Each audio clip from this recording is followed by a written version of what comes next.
Hi everybody, and welcome back to the channel today. So today I thought I'd speak about Manchester United. So yesterday they got 1-1 draw against Arsenal, and then after the game on Sky Sports, Gary Neville, Roy Keane and the rest of the gang all basically slated Arsenal because they haven't bothered getting a new striker, they're not going to win the league. There's not really been any push forward for them because they haven't bothered getting themselves a striker. But I'm not going to talk about that. I'm going to talk about Manchester United. Why? Because arguably, still to this day, most people would say they're the biggest club in the world. Maybe for generating revenue, they're up there, but being the biggest club, no. So, now I'm going to compare them to the team I support. I've supported them all my life, which is Nottingham Forest, and a lot of people will say, well, why do you support Nottingham Forest? But as you can see, if you look, I live right by Portsmouth. But yeah, I am a Nottingham Forest supporter.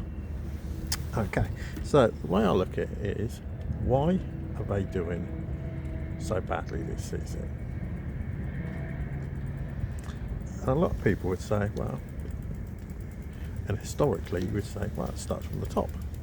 You look at the boardroom, and then you just come all the way down to the management, as in the manager, the assistant manager, the coaching staff, and then you can look at the players after that.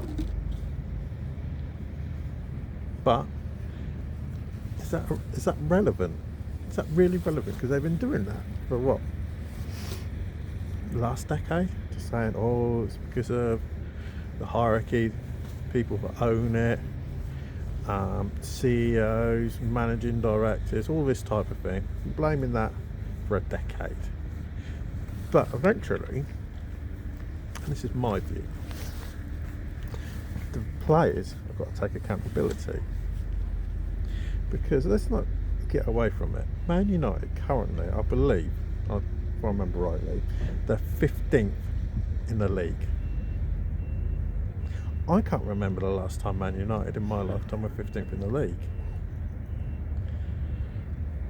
I'm probably going to have to go back 30 years. I might even have to go back even further than that. The last time Man United were. I seriously can't remember. So fundamentally, what is the problem? Is it a case the players are overpaid and they just don't care? Is it a case that they've become too comfortable? Or is it a case that Manchester United need to do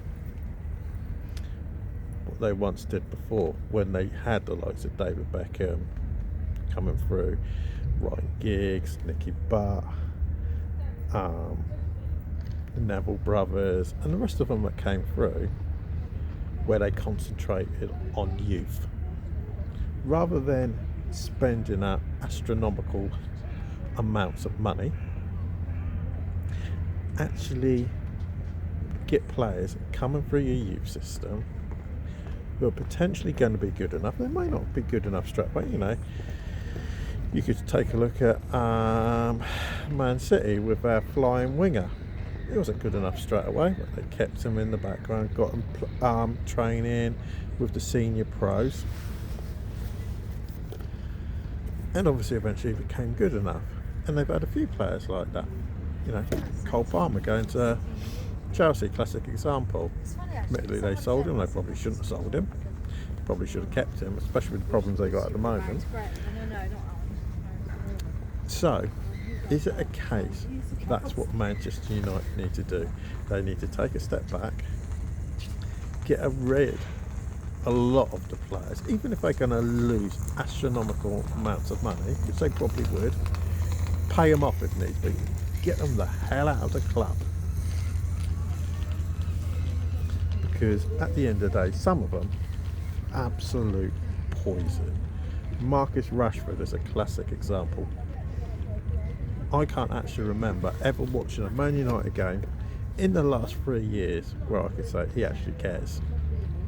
He may do deep down, but does he put 100% in, week out? If we take into account the amount of money some of these players are taking. So I thought about it, and if I looked at the team I support, our first 11, how many of them players, if you take for instance Nottingham Forest are third, surprised me this season, I openly admit. I thought we'd probably be fighting relegation or up to bottom half. Okay, to be honest, if I'm brutally honest with myself, how many of them players would you actually say Man United should go and try and buy, or they would normally try and go and buy? One in Murillo, that's about it. Wouldn't go for Wood. You wouldn't get in the team.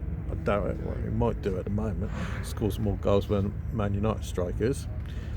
Callum Hudson-Odoi, doubt it. Langer, never really did that well at Man United when he was there. Yates, no. Sangaré, no.